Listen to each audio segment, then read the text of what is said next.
Gareth Evans, যিনি তৈরি করেছিলেন রেড এবং রেড টুর মতো কাল্ট একটি অ্যাকশন সিনেমা।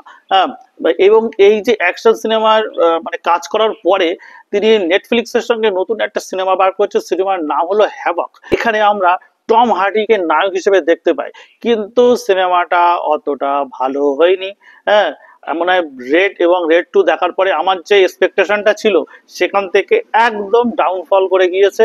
মোটমাট কথা, হ্যাভক সিনেমাটা যদি আপনি দেখে থাকেন বা পেয়ে থাকেন, আমি রেকমেন্ড করবো সিনেমাটা না দেখতে। কেননা মানে যদি আপনার সময় প্রচুর থাকে দেখতে পায়, টম হার্ডিকে ভালো লাগলে দেখতে পায়, কিন্তু একেবারেই বাজে সিনেমা হয়েছে।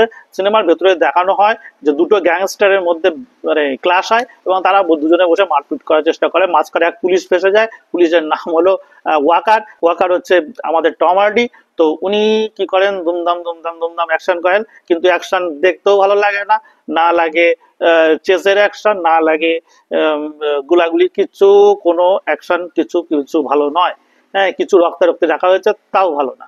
মোট কথা, হ্যাভক একটা ডিসঅ্যাপয়েন্টেড ফিল্ম এবছরে। তো যাই হোক, সিনেমা নিয়ে আরো এরকম খবরাখবর পাওয়ার জন্য অবশ্যই লাইক সাবস্ক্রাইব করতে ভুলবেন না। ধন্যবাদ।